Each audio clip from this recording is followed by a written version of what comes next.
ხელისუფლება როგორც მოექცა ბატონ სოსო ლობაქიძეს, ბატონ იური ვაზაგაშვილს, გირგვლიანის ოჯახს, გამცემლიძეების ოჯახს და ყველა ამ სიცოცხლის უფლების ხელყოფის მსხვერპ ადამიანებს, ისევე ექცევა ამ ადამიანებს. არ იკადრეს და არც ერთი ამას მინდა ხაზი გაუსვა, ხელისუფლების წარმომადგენელი არ ემყოფებოდა სამძიმარზე და არავის არ მოუხდია ამ ოჯახის მიმართ ბოდიში და უფრო მეტიც აქვე მინდა დავძინო ქუთაისში 21 დეკემბერს, როდესაც ჩვენ ვიყავით სამძიმარზე მისულები და იქ არანაირი პოლიტიკურ აქციაზე ჩვენ არ ყოფილვართ და არანაირი პოლიტიკური განცხადება ჩვენ იქ არ გაგვიკეთებია.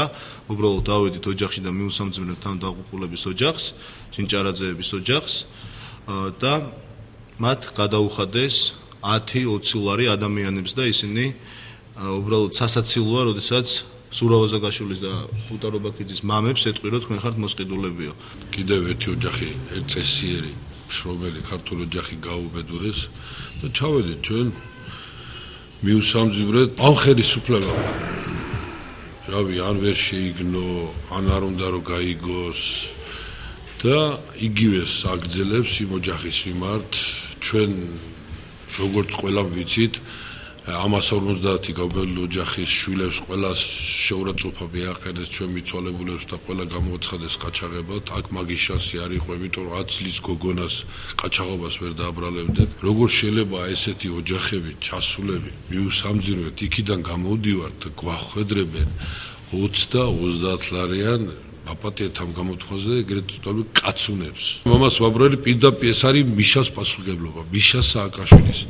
არავით არის გუბერნატორი, არავით არის მგრეველი. არის პირადად მიხეილ სააკაშვილის პასუხისმგებლობა და უნდა დადგეს მისის პასუხისმგებლობის საკითხი.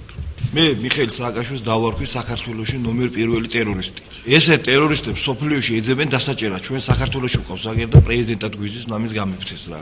რანათ ვალიშვილი ჟურნალისტმა ესეთი სტატია დაწერა ჩემზე, რომ აი ხა მას წაგიკითხავთ. თქვენ ვინახართ მართლა მათხოვრები ხართ, რა გელაპარაკოთ? ბოლო რეპლიკა ისოლა სოსო ლობაქიძემ, რასაც შეკრებული ხალხის გაღიზიანება და გაწევ-გამოწევა მოყვა.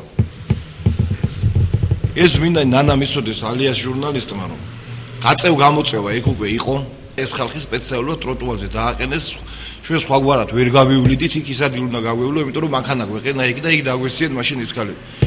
მე ვფიცა ვარ ჩემი ერთადერთი შვილის ის, რომ არავისთვის არ მიკადრებია განსაკუთრებით მანდილოსანისთვის, რომ მათხოვარი ხარ და არ ამის სპეკულიანტები არასოდეს იმისათვის, რომ მე ვარ იმისთვის, რომ მე ვარ გუტა ლობაქიძის მამა.